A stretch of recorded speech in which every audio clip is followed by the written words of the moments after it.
자, 본격적으로 일발장전 바로 시작해 보도록 하죠. 일발장전의 두 기둥입니다. 최고의 주식 전문가 두 분과 함께합니다. 김영민, 김준호, MBN 골드 매니저 모셨습니다. 안녕하십니까? 반갑습니다.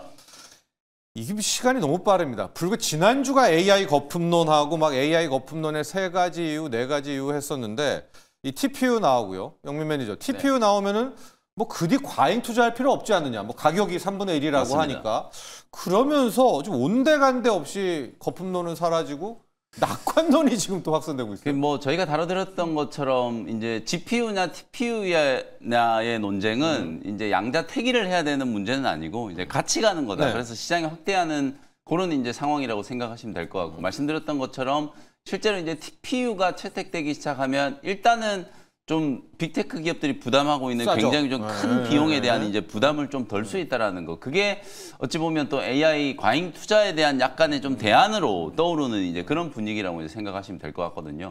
뭐 그런 측면에서 AI 버블론에 대한 이제 우려는 좀 사그라들고 있다. 네. 다만 아직도 뭐 오늘도 미증시는 휴장했지만 네. 오라클에 대한 공격은 좀 계속되고 있는 것 같고 마이클 버리의 또 빅테크 기업에 대한 이제 공격도 여전히 이어지고는 있는 것 같아요. 근데 이제 결국 저는 이게 시장의 투자 심리하고 연동되는 거라고 보거든요. 네. 시장의 이제 투자 심리가 좋을 때는 뭐 아무리 한쪽에서 이런 버블론이나 우려들을 얘기를 하더라도 그냥 덮어놓고 가는 거고 안 좋을 때는 계속 이걸 우리가 이제 추적하는 거거든요. 그래서 지난 한 2, 3주 동안에 우리가 AI 과잉 투자, AI 버블론, 심지어 뭐 엔비디아의 우리가 재고 자산이 왜 늘어났는지, 매출 채권이 왜 늘어났는지 이런 부분들까지 우리가 집요하게 좀 파고들면서 검증을 했기 때문에 저는 결과론적으로는 AI 과잉 투자에 대한 이제 버블론이 증시에는 저는 상당히 좀 안전판 역할을 할 거다. 왜냐하면 이렇게 철저하게 이제 검증을 해가지고 AI에 대한 산업에 대한 조금이라도 미심쩍은 부분들을 우리가 다 해소하면서 가고 있기 때문에 뭐 그런 측면에서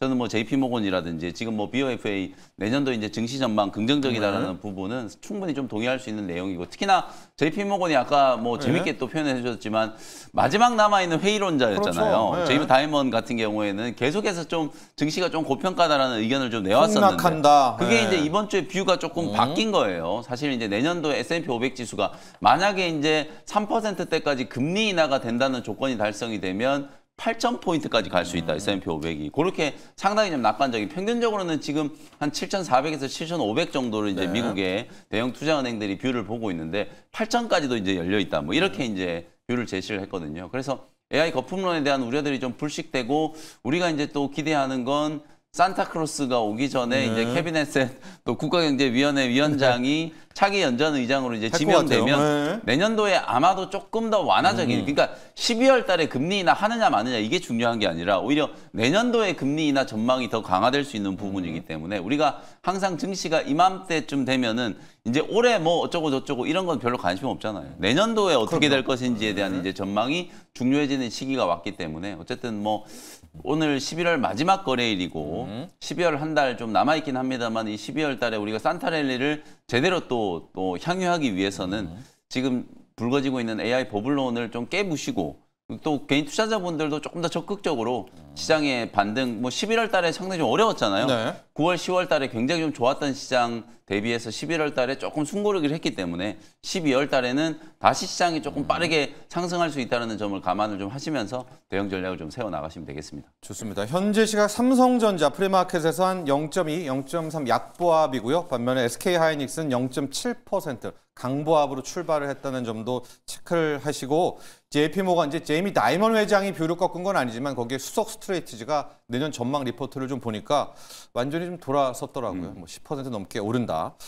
자, 이런 와중에서 우리 이제 글들도 속속 올라오고 있는데 환율 얘기를 잠깐 해볼게요. YS킴 님이 지금 고환율, 우리 원화 가치가 떨어지는 건 시장에 돈이 많이 풀렸기 때문이고 우리나라는 돈 풀리는 속도가 미국의 2배, 이게 가장 큽니다. 또 이렇게 의견을 주셨는데 어제 금통위에서 말이죠, 준호 매니저.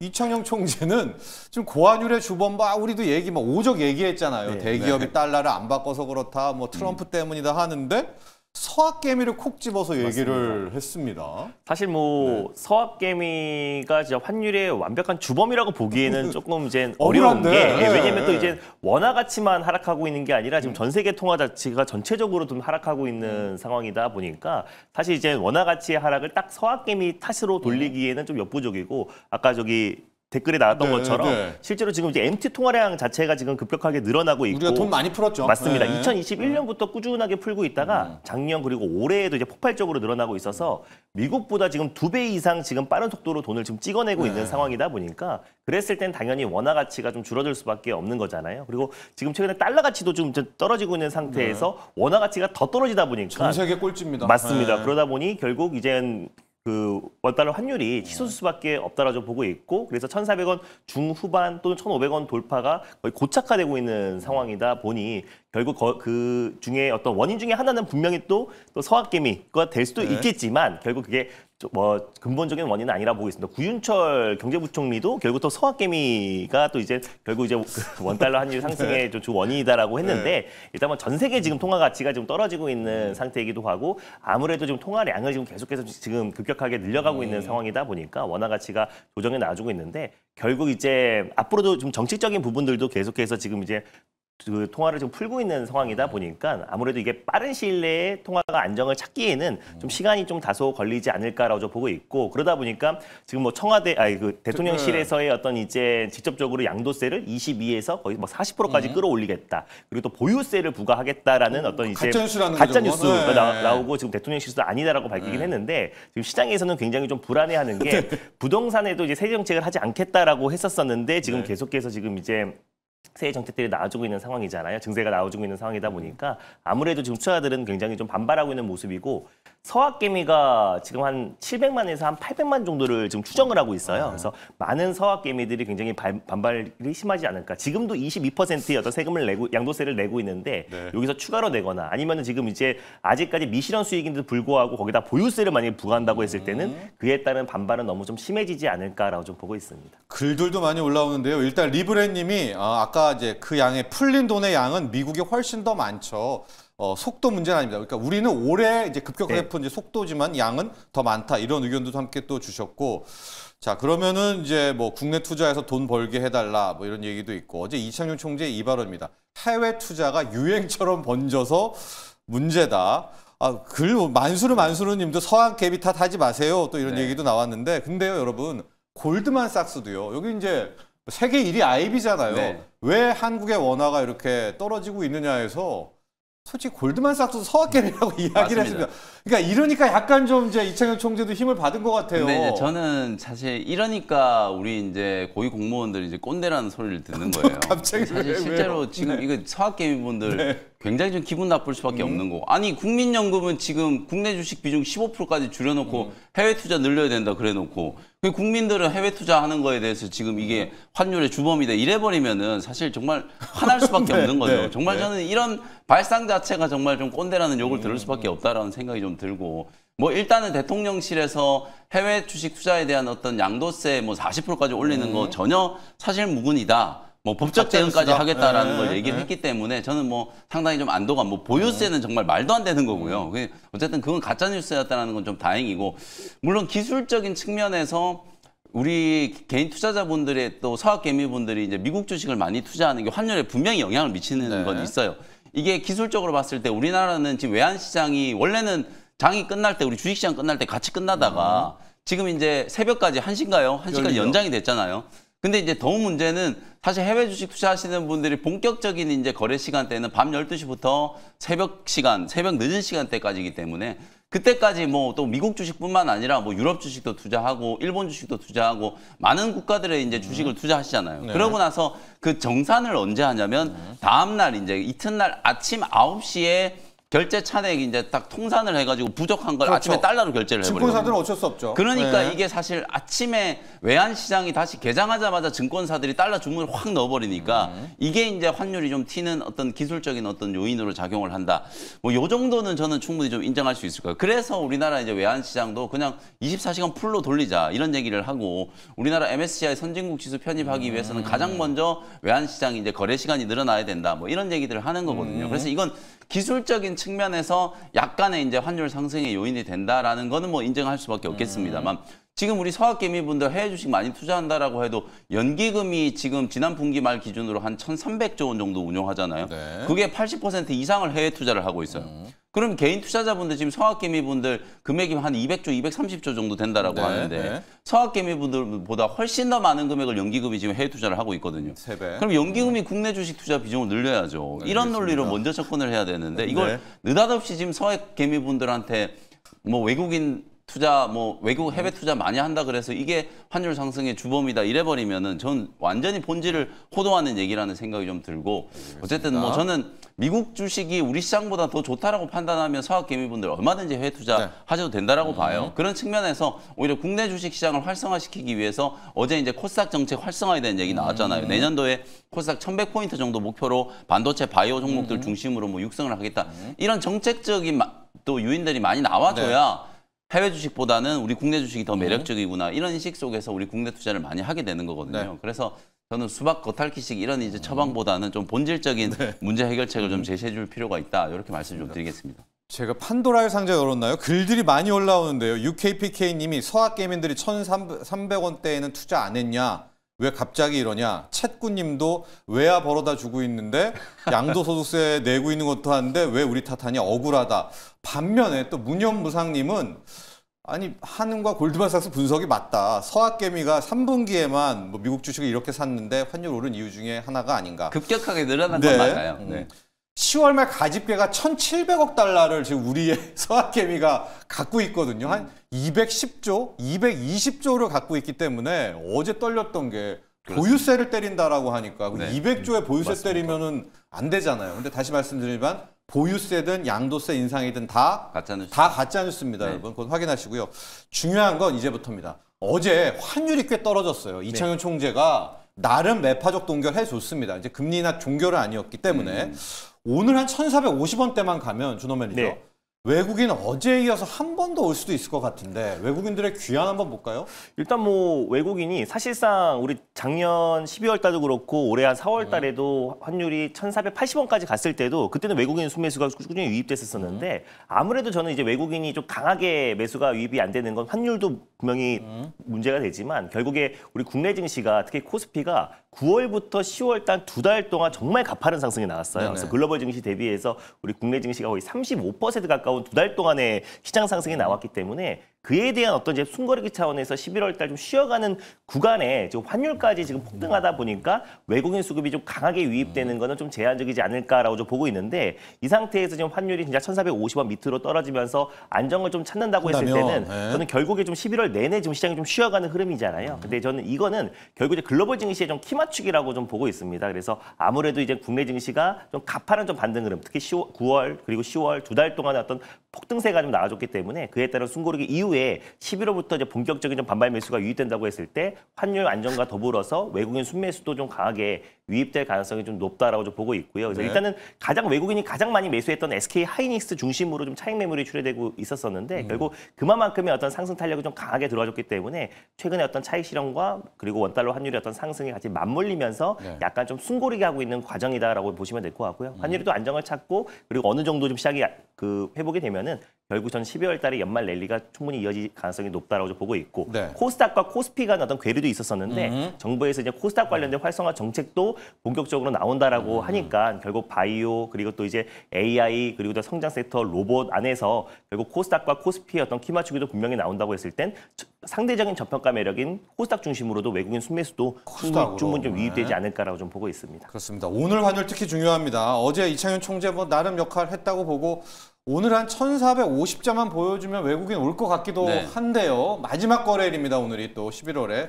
전망 뭐 우리 밝게 보셨고 또 우리 영매전 어때요? 오늘 외국인의 일단 뭐 수고? 어제 이창용 한국은행 총재가 매파적인 이제 동결 요 얘기를 조금 강조하기 위해서 여러 가지 이제 발언들을 한 게 저는 환율 상승을 좀 차단하는 데는 분명히 좀 효과가 있었다라고 봐요. 왜냐하면 지금 한미 간의 금리 격차가 이제 굉장히 좀 커져 있는 상황인데 당장 우리는 인하를 하기도 좀 애매하고 그렇다고 올리기도 더 좀 부담스러운 상황이잖아요. 동결을 하면서도 환율을 좀 컨트롤하는 효과는 분명히 좀 있었다. 이렇게 이제 긍정적으로 평가를 좀 할 수 있을 것 같고 앞서 이제 브리핑 해주셨던 것처럼 시장 금리가 일단 상승을 했다라는 게 바로 이제 그게 효과를 발휘했다라는 이제 의미로 해석을 하시면 될 것 같고 외국인들 수급 보면 일단 11월 달에 한 14조 원 뭐 그 정도 이제 팔았다라고 해요. 정말 역대급으로 이제 매도를 많이 한 건데 저는 요 부분도 뭐 9월 10월 달에 우리가 정말 이게 역사적인 랠리를 좀 펼쳤잖아요. 그러면서 이제 삼성전자와 하이닉스의 시가총액이 거의 뭐 2배 가까이 이제 불어나고 그런 과정을 통해서 사실상 외국인들이 조금 포지션 정리를 좀 했다. 14조를 팔았지만 시장 전체에 대한 매도였다라기보다는 SK 하이닉스를 중심으로 한 가격이 좀 급등한 종목들에 대한 이제 차익 실현이 나왔기 때문에 환율과는 별개로 비중 조절의 이제 차원이었다. 그러니까 9월, 10월 달에 이제 폭등 랠리가 나왔고 11월 달에 좀 숨고르기를 하면서 외국인들이 이제 14원 정도 이제 매도를 했기 때문에 저는 충분히 외국인들의 포지션은 어느 정도 정리가 좀 됐다. 요번 주 들어서서 좀 의미 있는 변화가 여러분들 외국인들 수급 동향을 한번 보시면 11월 들어서서 단 한 번도 연속적인 순매수가 들어온 적이 없었어요. 근데 지난 수요일과 어저께 목요일 이틀 동안에 외국인들이 코스피 시장에서 이틀 연속으로 이제 순매수를 좀 보였거든요. 환율의 변동성과는 상관없이 외국인들이 또 연말에 사실상 이제 랠리를 좀 대비하는 포지션을 좀 구축할 수 있는 가능성이 좀 높다. 조금 더 길게 보면 다음 이제 12월 달에 동시만기를 이제 전후로는 수급 스탠스가 저는 확실히 좀 바뀔 수 있다. 또 그 즈음이 또 미국의 FOMC 회의 기준금리 인하가 되기 때문에 그러면 우리나라의 금리와 미국 금리는 또 격차가 좀 좁혀지는 거예요. 그리고 아까 말씀드렸던 것처럼 만약에 케빈 헬센과 같은 이런 분들이 뭐 FMC 성탄 전에 뭐 연준의 의장으로 지명이 된다라고 하면 내년도에 미국은 이제 금리 인하 가능성이 더 높아지는 거니까 우리나라와 이제 금리 격차가 더 좁아진다. 골드만삭스가 사실상 뭐 환율이 왜 올라가느냐에 대해서도 코멘트를 했지만 내년도에 우리나라 성장률 전망치를 2.2%, 2.3%로 또 추가적인 상향 조정을 했어요. 이제 수출이 잘 되고 있고 우리나라의 경제 펀더멘탈 자체가 나쁘지 않다라는 측면에서 결국은 환율은 떨어질 거다라는 게 이제 결론이었거든요. 그런 측면에서 봤을 때 외국인들도 지금 시점부터는 오히려 워낙 강세에 좀 배팅하는 흐름이 충분히 나타날 수 있다는 측면에서 외국인들의 매도도 끝나고 환율도 저는 좀 안정을 좀 찾을 가능성이 높아졌다. 이렇게 전망을 해드리겠습니다. 자, 간밤은 미국이 추수감사절로 휴장을 했습니다. 그래서 오늘 프리마켓도 좀 한산하고 우리만의 재료 또 외국인의 수급으로 결정이 될 것 같아요. 그래서 저희가 이제 거시적인 이야기 또 환율 이야기도 좀 해봤고 이제 종목 들어갑니다. 오늘의 일발 출발해야 되겠어요? 네. 어제는 이제 로봇 섹터들이 좀 강하게 움직였는데 그 안에서 이제 사면이라는 기업이 지금 이제 대표이사가 지금 글로벌 빅테크 두 곳과 지금 이제 액추에이터 공급 논의를 하고 있고 지금 이제 공급이 임박했다라는 소식이 나와주면서 상한가를 안착했고요. 그래서 어제 사면 그리고 최근에 로보티즈, SPG의 어떤 흐름을 본다고 했을 때 역시나 이제 시장에서는 로봇 안에선 액추에이터가 가장 핵심 중에 핵심이다라고 제가 계속 강조를 해드렸고 그래서 많은 액추에이터 기업들이 대부분 다 지금 신고가 부근이다 보니까 가격적인 부담이 있어서 이제 좀 새롭게 출발하는 액추에이터 기업 한 기업을 좀 선정해봤습니다. 바로 HL 만도라는 기업을 오늘 탑픽 종목으로 선정을 해봤는데 일단 뭐 현대차 그룹 자체가 결국 지금 이제 로보틱스와 AI 그리고 소프트웨어 기업으로 지금 완벽하게 탈바꿈을 하고 있는 상황이잖아요. 그러다 보니까 현대차의 이제 공급사 그리고 벤더사들도 앞다퉈서 지금 이제 로봇 관련해서 그리고 또 AI 관련해서 지금 사업을 빠르게 전환을 하고 있습니다. 사면 같은 경우도 대표적으로 현대차의 자동차용, 전장용 액추에이터를 공급하던 기업인데 지금 빠르게 로봇 액추에이터 쪽으로 지금 사업을 전환하고 있고 그래서 현대차의 어떤 방향에 맞게 현대차의 벤더사들도 지금 발빠르게 움직이고 있다고 좀 보고 있는데 그중에서 현대차 계열사가 아닌 기업들 중에서 HL 만도가 가장 적극적인 좀 모습을 보여주고 있다고 보시면 될 것 같습니다. 일단 HL 만도 같은 경우는 자동차의 어떤 전장과 그리고 조향 제어, 전장과 부품을 공급하고 있는 기업인데 일단 이걸 결국 액추에이터 기업으로 좀 탈바꿈하고 있어요. 결국 조향, 전자식 조향 장치가 모두 지금 제어 신호를 통해서 지금 동작을 구현하기 때문에 액추에이터와 기술적 유사성이 굉장히 좀 높다라는 점에서 현대 모비스도 자체적인 액추에이터를 개발하잖아요. HL 만도도 같은 경우도 조향 또 제어 기술로 액추에이터 관련해서 좀 빠르게 좀 전환하고 있다라는 거. 이미 지금 이제 사족 로봇용 액추에이터를 수주를 받아서 일부 공급을 했대요. 그래서 공급 규모와 공급사가 어딘지는 밝히지 않았지만 이미 지금 사족 보행용 액추에이터를 이미 수주를 받았고 공급을 하고 있다고 지금 HL 만도에서 밝히기도 했고요. HL 그룹 산하에서 HL 로보틱스가 있습니다. 로봇을 전문적으로 하는 기업은 있지만 HL 만도가 액추에이터 쪽에서는 가장 중심에서 중추적인 역할을 하고 있다는 점에서 HL 만도가 우리가 액추에이터 기업으로도 우리가 관심을 좀 가질 필요가 있지 않나라고 좀 보고 있습니다. 그래서 그 다음 달 11일 날 CEO 인베스트데이에서 일단 HL 만도의 어떤 로봇 사업에 관한 구체적인 어떤 발표를 한다라고 하고요. 11일입니까? 맞습니다. 그리고 일단 결국 로봇의 어떤 가장 핵심, 제조 원가의 한 60에서 70%가 액추에이터라고 말씀드렸고 그 안에 한 40에서 50%가 이제 감속기가 들어가는데 그래서 감속기 업체 그리고 이제 모터 그리고 제어기 업체들이 대표적으로 액추에이터 기업으로 좀 탈바꿈하고 있고 신성장 동력으로 좀 투자를 확대하고 있는 상황인데 HM안도가 최근에 액추에이터 관련된 공급을 이미 했고 앞으로 현대차와 좀 끈끈한 파트너십을 구축해 있는 상태잖아요. HM안도의 거의 46%가 현대차 향이다 보니까 현대차가 로보틱스와 AI 기업으로 탈바꿈하는 과정에서 HM안도의 역할도 커질 수밖에 없다라고 보고 있습니다. 그래서 이미 뭐 HM안도 같은 경우는 영업이익이 관세의 영향을 제외한다고 했을 땐 사상 최대 실적이 나왔고요. 관세 영향을 적용한다고 하더라도 정말 매출 성장세가 좀 가파르게 좀 진행되고 있다라는 점이 결국 이제 관세가 이제 타결되고 나서 4분기와 그리고 내년의 어떤 매출 성장세도 계속해서 좀 이어질 가능성이 높다라고 보고 있습니다. 네. 그래서 올해 3분기만 누적 수주액이 10조 원을 돌파했고요. 그리고 3분기 북미 매출액도 전년 동기 대비해서 17% 이상 급증을 하면서 그래서 4분기와 그리고 계절적 성수기가 결국 4분기와 1월 겨울이잖아요. 그래서 결국 폭발적인 어떤 매출 성장세가 이어질 가능성이 높다라고 보고 있고 그리고 북미와 중동 그리고 인도 쪽의 다양한 권역에서도 지금 매출 성장세가 골고루 진행이 되고 있다라는 점도 긍정적으로 보고 있습니다. 근데 일단 HM안도의 어떤 장점은 북미 지역과 그리고 이제 미국 그리고 중국 시장에서 굉장히 높은 점유율로 국내 자동차 부품 기업 중에서 중국 시장 매출이 가장 큰 기업 중에 하나인데 비아디를 제외하고 중국 상위의 전기차 기업이 모두 HM안도의 고객사라고 보시면 될 것 같습니다. 그러다 보니까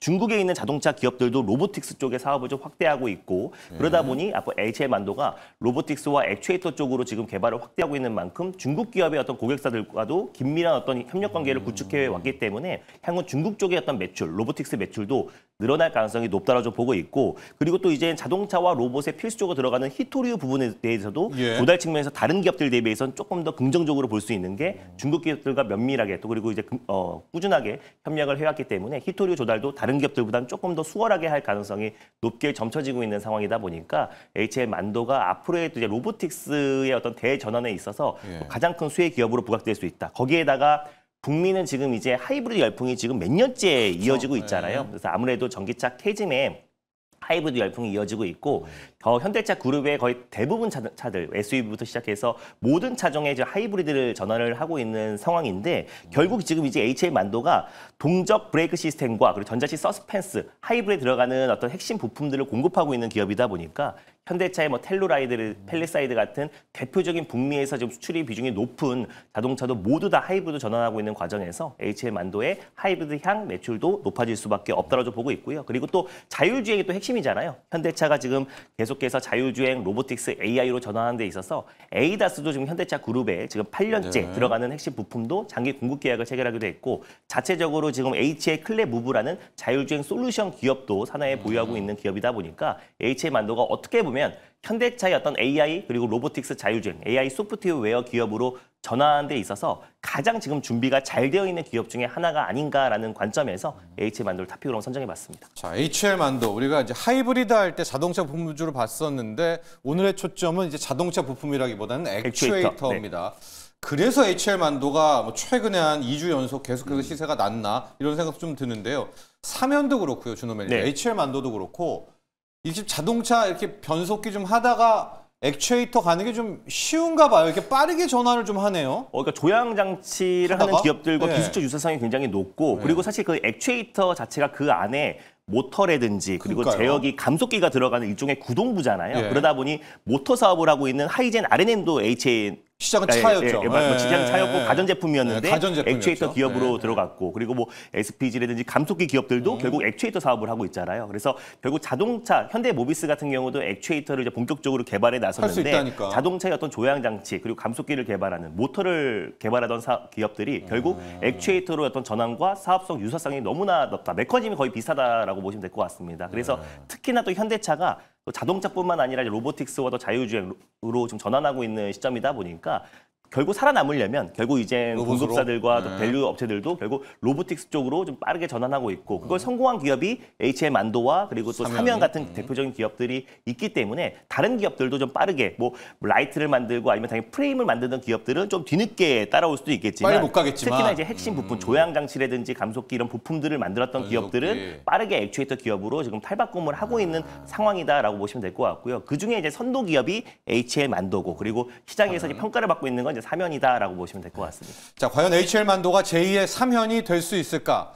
가격 전략을 봐야 되는데 지금 5%가 올라 있습니다. 네, 일단은 뭐 5%, 4, 5% 정도 반등 나와주고 있는데 네. 어제처럼 좀 매수를 좀 걸어놓고 대응을 하면 될 것 같아요. 그래서 지금 가격이 한 45,450원 라인대로 좀 뜨고 있는데요. 한 44,000원 미만에서 일단 1차 매수의 관점으로 접근하시면 좋겠고 실적이 좀 뒷받침되는 사실 삼연 같은 경우는 아직까지는 실적이 뒷받침되진 않잖아요. 근데 HL만도 같은 경우는 꾸준한 매출 성장과 탄탄한 캐시 카우를 통해서 하이브리드. 액추에이터 쪽에 지금 R&D 투자를 확대하고 있고 이미 또 공급도 했다라는 부분에서 어느 정도 HL만도는 안정적으로 중장기적으로도 끌고 갈 수 있는 종목이다라고 보시면 될 것 같습니다. 그래서 44,000원 미만을 일단 1차 매수로 접근하겠고요. 목표가는 52,000원 라인대를 일단 1차 목표가로 설정해 보도록 하겠고 손절가는 37,000원 라인대 말씀드려보도록 하겠습니다. 좋습니다. 오늘 준호 매니저의 일발은 HL만도를 향했습니다. 자, 현재 시각 프리마켓에서 바이오 라인들 좀 보면 오름 테라픽스 눈에 들어오고 그중에서 ST팜 한번 보도록 하겠습니다. 네. 1.57%인데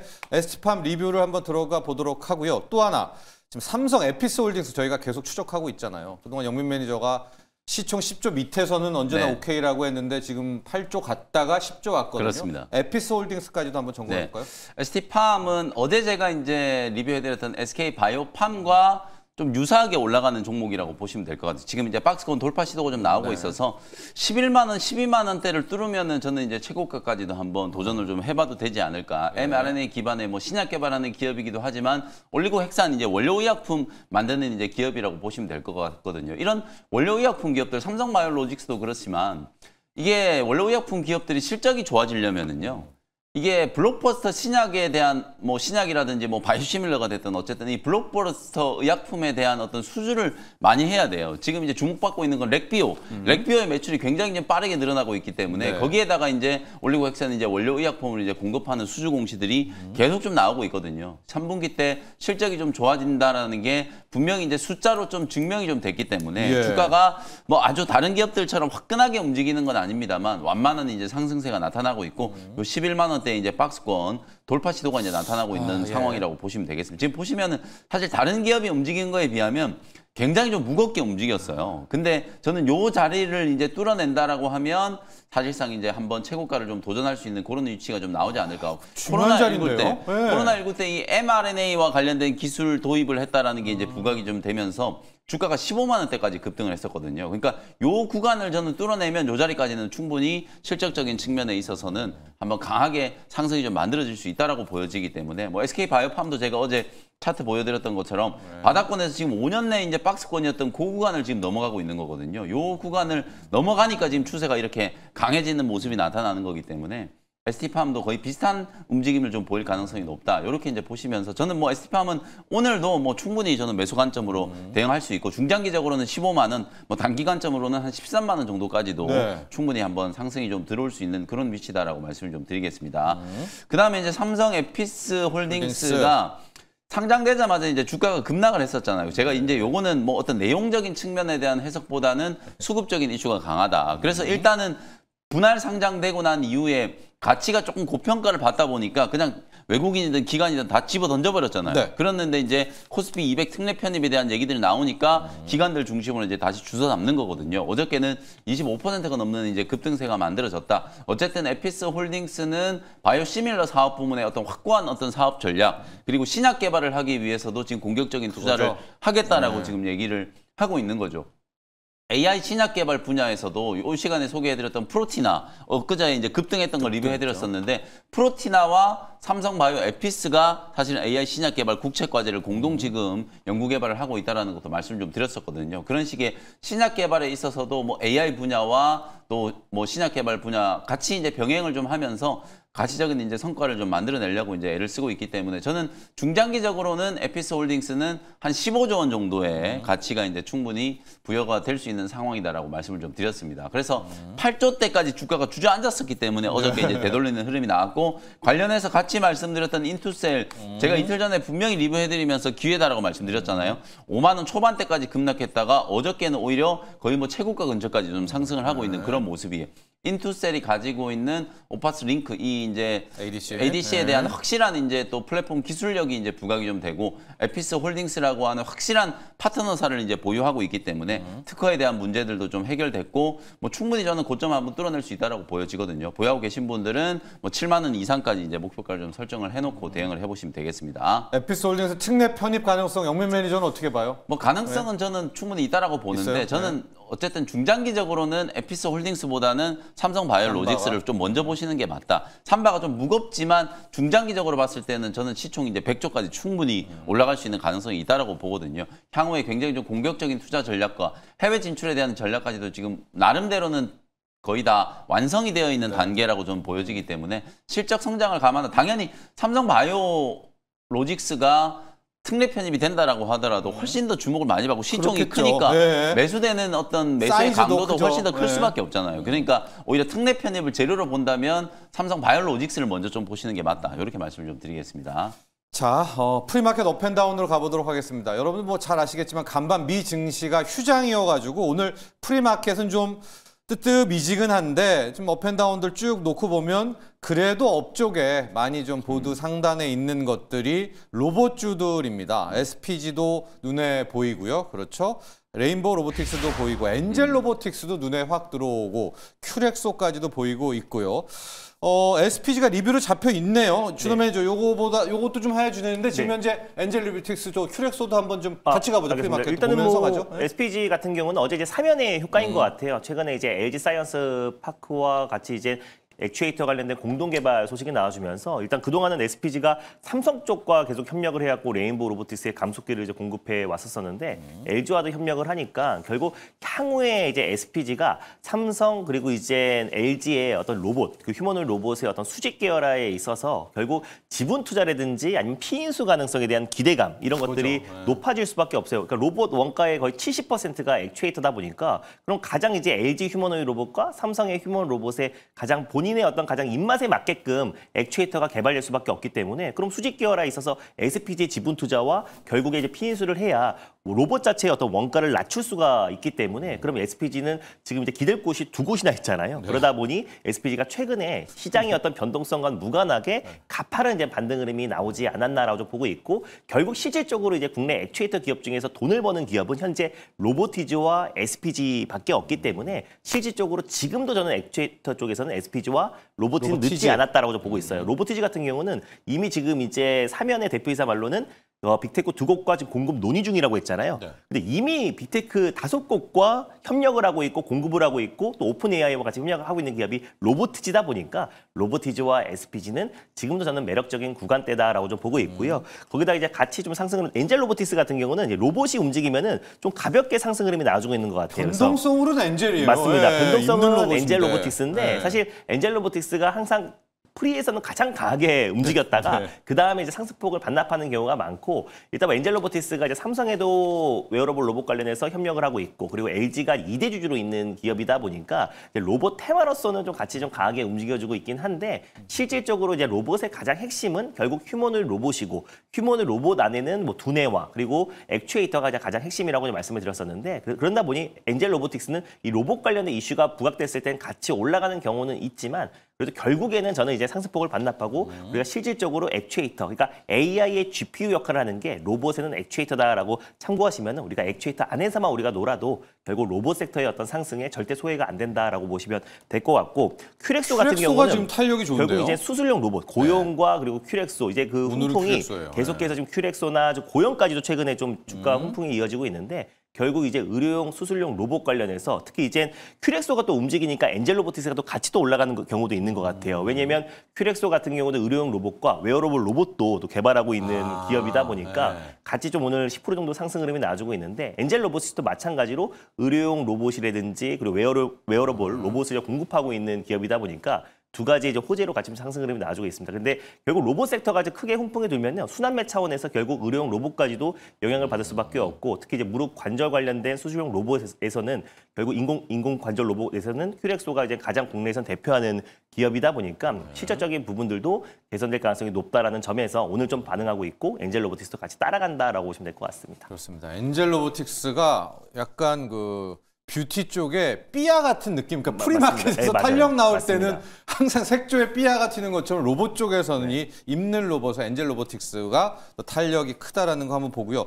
지금요, 영민 매니저, 제우스에 대한 이야기도 좀 많이 나오고 있거든요. 프리에서도 상승 좋고 제우스에 대한 궁금증도 좀 많이 있는 것 같아요. 제우스 한번 좀 사실 가보죠. 이제 제우스도 또 HBM 수혜주로 부각이 많이 됐었고 최근에 주가가 또 급등하는 듯 하다가 10월까지 네. 10월 초에 이제 고점 만들고 다시 이제 조정이 좀 들어왔고 오늘은 또 프리에서 올라가는 건 또 로봇 쪽 로봇으로 이슈겠죠. 가죠. 아무래도 네. 이제 SPG라든지 지금 이제 액추에이터 관련된 종목들이 프리에서 지금 계속 강하게 좀 움직이고 있고 제우스도 이송 로봇 이제 무거운 이제 짐을 자동으로 옮기는 이제 자율주행 이송 로봇에 대한 이제 사업 AMR 사업을 이제 추진하고 있잖아요. 그런 이슈들이 이제 부각되면서 실제로 이제 산업 현장에서 폭넓게 이제 활용될 수 있는 AMR 이슈에 대한 이제 반응으로 프리마켓에서 주가가 지금 강하게 좀 움직이는 것 같아요. 두 가지 재료라고 보시면 될 것 같아요. HBM 진영도 어제부터 이제 보면 후공정단의 이제 기업들이 좀 살아나기 시작했거든요. 그런 측면에서 보면 제우스는 이제 로봇과 그리고 HBM 쪽 이슈 같이 이제 좀 받을 수 있는 기업이고 뭐 연말 그리고 이제 내년 실적에 대한 이제 전망이 뭐 긍정적으로 계속 이제 바뀌고 있는 구간이어서 뭐 제우스도 가격적으로 봤을 때는 충분히 좀 매력이 있다. 다만 매물 저항이 굉장히 좀 많이 쌓여 있는 게 이제 15,000원, 16,000원대 요 구간이어서 매물 저항을 오늘 단번에 좀 뚫고 올라가기에는 조금 시간이 좀 걸릴 수도 있을 것 같다라는 거 기술적인 측면에서 간단하게 코멘트도 좀 해드리겠습니다. 자, 그리고 불프 관련한 이야기를 짧게 좀 해봐야 되겠습니다. 실은 요즘에 블랙 프라이데이는 거의 왜냐면 다 온라인으로 해서 그런지 좀 뜨겁지는 않은데 그래도 블랙 프라이데이 하면 K뷰티고요. APR 한번 가 볼까요?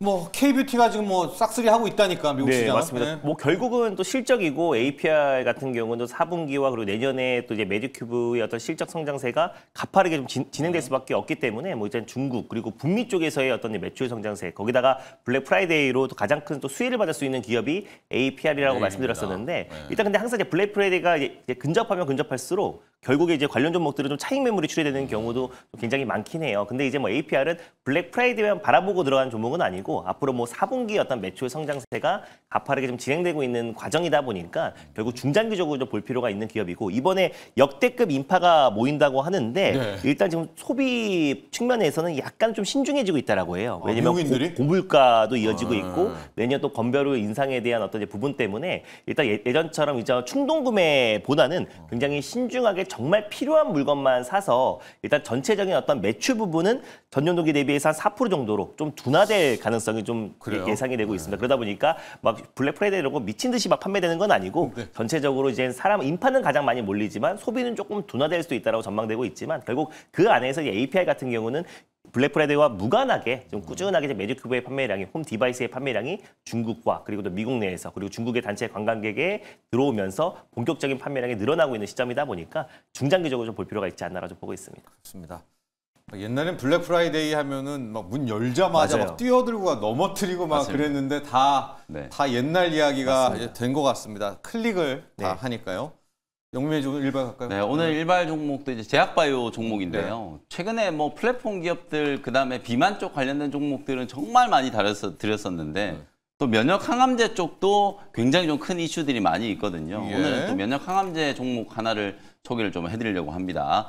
티움바이오라는 좀 소형주예요. 시총이 조금 작은 종목인데 제가 평소에 이제 여러분들께 소개해드린 종목하고는 조금 이제 사이즈가 조금 작은 종목이라고 이제 생각하시면 되는데 이 시간에 뭐 지아 이노베이션도 소개를 좀 해드렸고 지아 이노베이션 같은 경우에도 지아 102 뭐 요런 이제 항암제 특히 이제 면역 항암제 이제 개발하는 거 머크사와 지금 이제 병용에 대한 이제 공동 연구 개발을 하고 있고 또 기술 이전에 대한 이제 기대감이 계속 좀 반영이 되고 있잖아요. 티움바이오도 거의 마찬가지 이제 흐름이라고 이제 보시면 될 것 같아요. 티움바이오도 면역 항암제를 중심으로 항암제를 이제 전문적으로 개발하고 있는 기업인데 최근에 제가 이제 9월, 10월 달부터 계속 여러분들께 강조해드렸던 게 금리 인하에 대한 이제 가능성이 좀 높아지면서 글로벌 빅파마들 특히 현금을 많이 보유하고 있는 뭐 아스트라제네카, 화이자, 머크 이런 이제 글로벌 빅파마들이 이제 말 그대로 주머니에 이제 쌓여 있는 이 현금을 풀기 시작했다.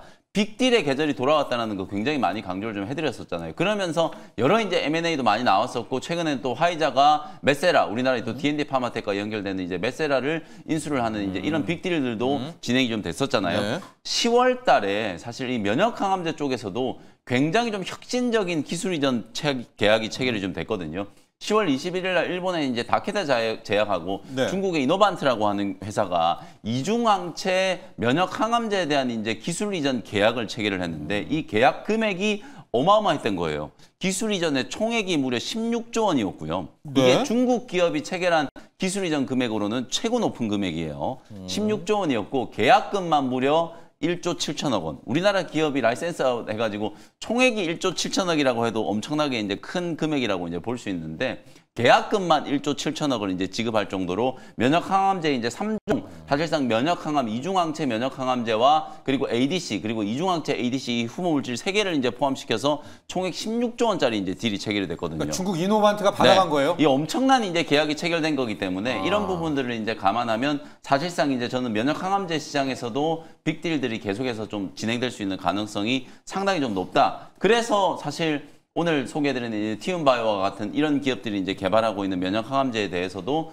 주목을 좀 해볼 필요가 있다라는 거 이제 말씀을 좀 드리는 겁니다. 희귀 난치성 질환에 이제 주로 이제 타겟으로 하는 면역 항암제들을 이제 개발하고 있고요. TU218이라고 하는 이 파이프라인 같은 경우에는 고형암 대상에서 이제 병용 임상에서 임상 1, 2상 데이터 발표를 앞두고 있는데 상당히 좀 유의미한 이제 반응률, 객관적 반응률이 나와서 호평을 좀 받았던 이력이 있고요. 메리골릭스라고 하는 TU 이제 2670 이 파이프라인도 역시나 자궁 내망증이나 자궁 근종에 이제 우수한 이제 치료 효과가 이제 검증이 좀 됐기 때문에 이런 부분들에 있어서 기술 이전이 어쨌든 우리나라 이제 바이오기텍 기업들한테는 가장 좀 중요한 이제 재료가 될 수밖에 없기 때문에 티움바이오도 글로벌 빅파마를 대상으로 지금 세일즈를 굉장히 열심히 하고 있거든요. 네. 면역 항암제 쪽에서 사실 뭐 지아 이노베이션이라든지 티움바이오 그리고 이 시간에 말씀드렸던 온코닉 테라피틱스 이 온코닉 테라피틱스도 이중기 전에 이제 네수파립이라고 하는 면역 항암제를 좀 주목해야 된다라고 제가 말씀드렸잖아요.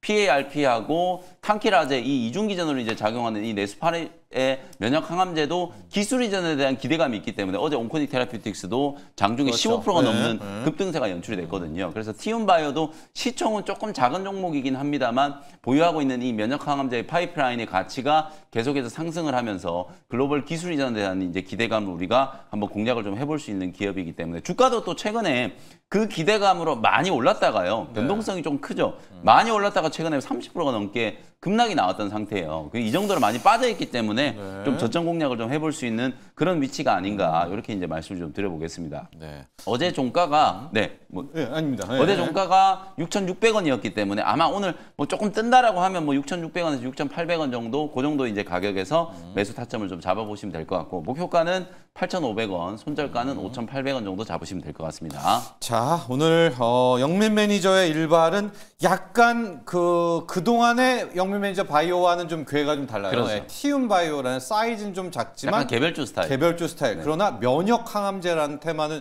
이건 이제 핵심 테마 중에 그렇습니다. 하나죠. 그렇게 네. 이제 인식을 하면 될 것 같고요. 앞서 준호 매니저는 HL 만도인데 하이브리드가 아니라 로봇으로 제2의 액추에이터로. 네, 사면을 꿈꾼다. HL 만도. 자, 이렇게 두 개 일발 종목 같습니다. 오늘도 성공 투자하십시오. 감사합니다. 고맙습니다.